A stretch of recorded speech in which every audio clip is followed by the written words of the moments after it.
Baik, sebelumnya izinkan saya memperkenalkan diri. Nama saya Manganji Manuel Situmorang dari jurusan Teknik Pertambangan angkatan 2023. Di sini saya akan mempresentasikan tugas 1 geoteknik, yaitu kecelakaan lereng tambang.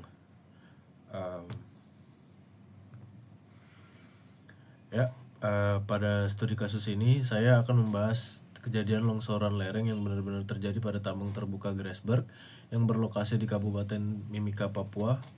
Tambang Grasberg merupakan salah satu tambang tembaga dan emas terbesar di dunia dengan sistem penambangan terbuka sebelum beralih ke tambang bawah tanah. Kejadian longsoran terjadi sekitar bulan Mei tahun 2013 dan menjadi perhatian besar karena skala lereng yang sangat besar serta kompleks kondisi geotekniknya. Secara geologi, area tambang Grasberg tersusun oleh batuan beku intrusif yang telah mengalami alterasi hidrotermal intensif, batuan sedimen karbonatan, serta zona-zona lemah akibat aktivitas tektonik regional Papua. Batuan di area ini tidak bersifat masif dan utuh, melainkan telah terfragmentasi oleh banyak rekahan dan kekar. Tingkat pelapukan batuan relatif tinggi, terutama pada zona alterasi, sehingga kekuatan batuan mengalami penurunan signifikan dibandingkan kondisi awalnya. Distribusi faktor penyumbang atau kontributor longsor diantaranya adalah struktur geologi, batuan dengan kualitas buruk, air limpasan, curah hujan, geometri lereng, dan pengaruh ledakan. Dari total 170 kejadian longsor tersebut, terlihat bahwa kontributor utama dari longsor adalah struktur geologi dan batuan dengan kualitas buruk atau poor rock. Dari sudut pandang struktur geologi, lereng tambang Grasberg dipengaruhi oleh beberapa sistem kekar utama dengan orientasi tertentu. Beberapa bidang kekar dan sesar lokal memiliki arah yang sejajar atau hampir dengan arah lereng tambang. Kondisi ini sangat berbahaya karena bidang-bidang tersebut dapat berperan sebagai bidang gelincir alami.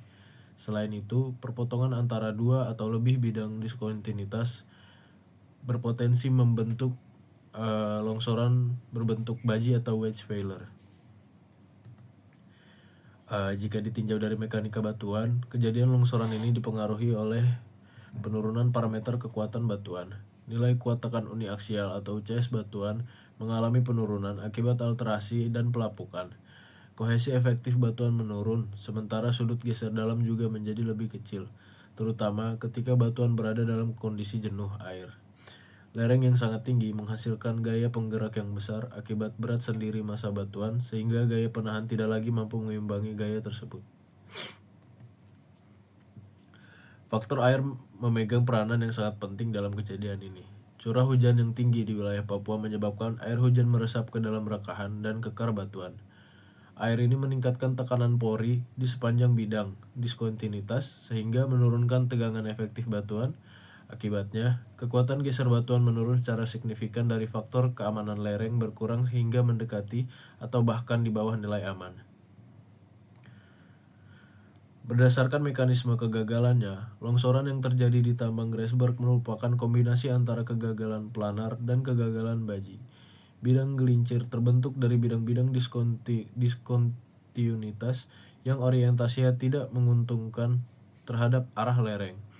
Longsoran ini tidak hanya berdampak pada kestabilan lereng, tetapi juga mengganggu operasional tambang, menimbulkan risiko keselamatan pekerja, serta menyebabkan kerugian ekonomi yang sangat besar. Kesimpulannya, longsoran lereng di tambang terbuka Grasberg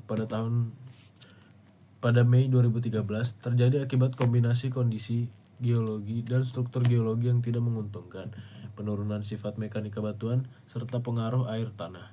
Massa batuan yang telah mengalami alterasi dan pelapukan intensif memiliki kekuatan rendah, sementara keberadaan sistem kekar dan sesar yang sejajar dengan arah lereng membentuk bidang gelincir potensial.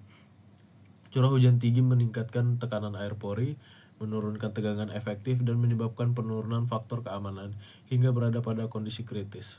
Kejadian ini menegaskan pentingnya penyelidikan geoteknik yang komprehensif, pengelolaan drainase yang baik, serta pemantauan lereng secara berkelanjutan dalam perancangan dan pengelolaan lereng tambang terbuka berskala besar. Berikut sumber-sumber yang saya gunakan.